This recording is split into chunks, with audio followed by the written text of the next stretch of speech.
TNA Impact just officially ended, so let's talk about this thing right now because I thought this was a very solid episode of Impact, and I'm liking the build towards Bound for Glory, and it's making me excited. So let's kick this thing off. So the first thing we kind of do pretty much is start with a Grand Championship match, which is pretty much Galloway versus Eddie Edwards. Now, I thought this match was actually pretty good. Granted, we did see Eddie Edwards probably about 3 times tonight. I don't know why, but we did see him about 3 times tonight. But I thought this was a pretty good match.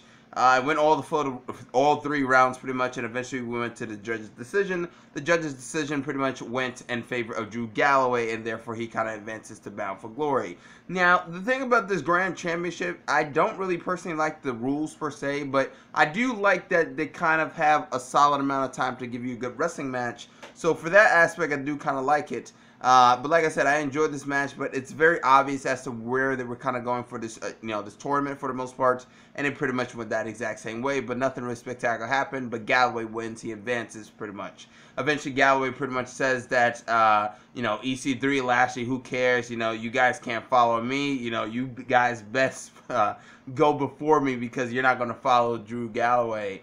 EC3 eventually comes out, then fucking Lashley comes out, then Bennett comes out, and then they both try to attack EC3.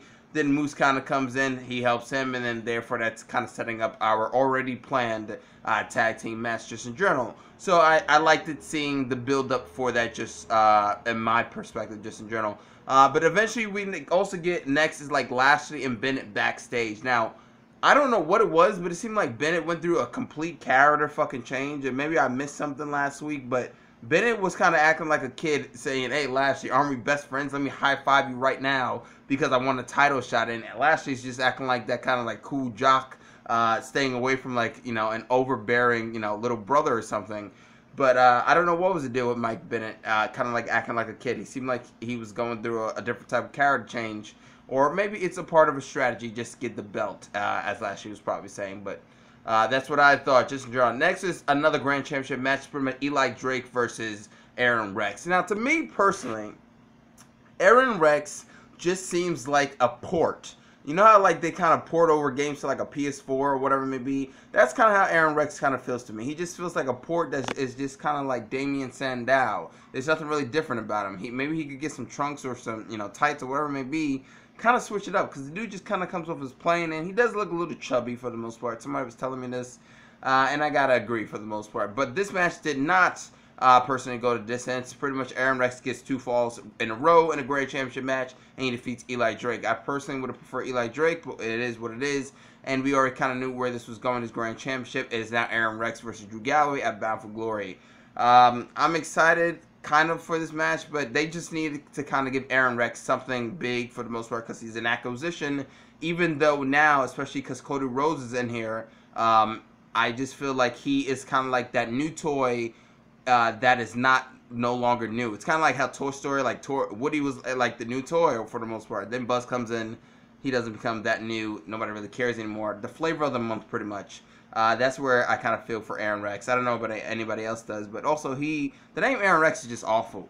Honestly, that's just my opinion, just in general. But next thing we actually get to see is pretty much the Cody Rhodes package, right? And not that package, if you're into that kind of thing. But we get to see Cody Rhodes thing. If anybody ever seen Michael J. Fox Back to the Future commercial, I believe it's at the Scream Awards, where he kind of takes off the glasses and he's kind of like riding inside of the car. That's what this kind of reminded me of. Cody Rhodes is like dressed to the suit. He's got a nice little car. He said all roads lead to this. And he knows damn well that shit was fucking a rental car. Because that is not in the TNA budget. But they pretty much said Cody is coming to Bound for Glory.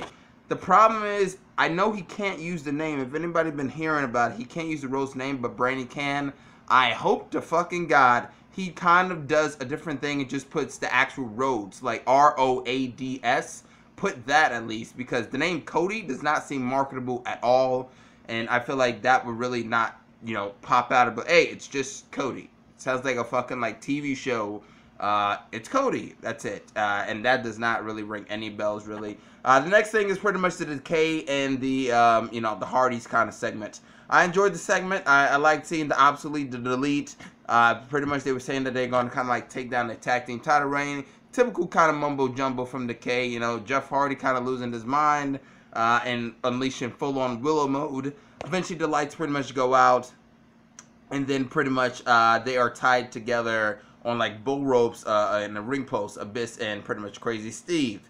Then Reby comes in, she kind of fights, you know, Rosemary, and then they kind of set up that next week is going to be Reby versus Rosemary. Now, a lot of people may or may not know, but Reby actually can wrestle, or at least she was a wrestler for the most part. And boy, that was a very interesting outfit she had for the most part. I had the DVR of that part specifically for a couple of research purposes, just in general. But I'm excited for this match. How do they kind of one-up the final deletion or delete or decay? I don't know. Some people say Monsters Ball. I think that could be the right way to go.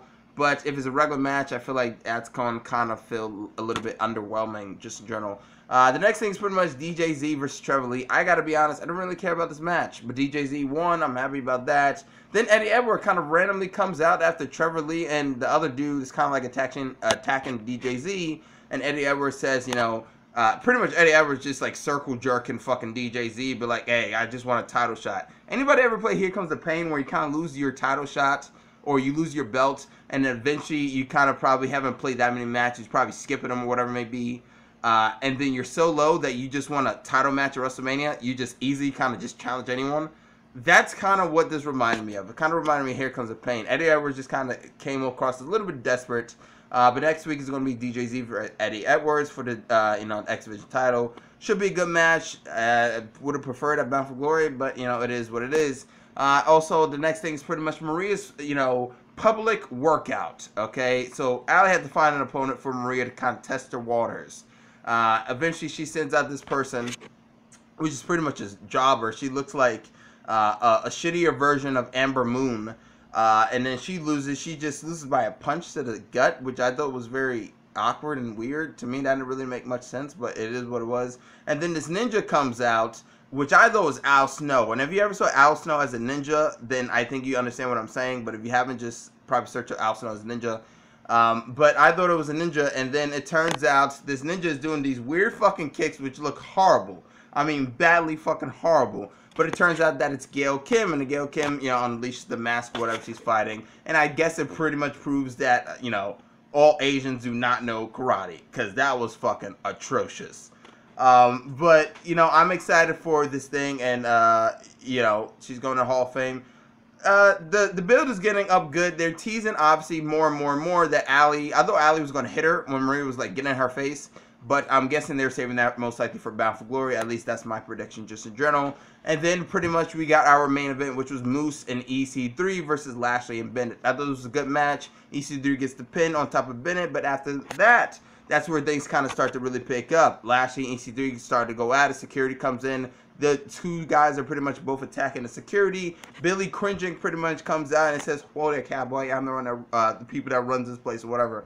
And then he pretty much says, okay, next week is going to be Bound for Glory 3 days earlier. Lashley gets a team. EC3 gets a team. It's going to be, the winning team pretty much gets to choose stipulation for their match at Bound for Glory. And oh yeah, it's a Lethal Lockdown. So that's going to be next week. So I'm excited about Impact leading up to Bound for Glory. I don't know if they're in the Impact Zone. If they are, change the entrance, change the, the apron, and change the fucking everything that says Impact. Because it's not going to make it feel like Bound for Glory. Change everything up if you end Orlando. I don't like it, but it is what it is. But I'm excited for Lethal Lockdown. I'm guessing their teams might be the people that kind of were in the ending for the show, but it is what it is. But I'm excited for the Lethal Lockdown next week. And hopefully this is a much more better cage match than we got early in this week for another wrestling show. But that's my thought. I actually really enjoyed this show. I thought it was a pretty solid event, and we're constantly building up a long build to Bound for Glory, which, WWE, I feel like should kind of take notes on that aspect. But that's my thought. Did you enjoy Cody Rhodes' video package? Did you actually enjoy Maria's high pulled up fucking ass cheeks hanging out? Because, boy, those things kind of looked quite well. Bennett's a lucky guy. But that's just my thought. Comment, subscribe, and like. I'm Chris Smith, and I'm signing out. Subscribe. Help me out.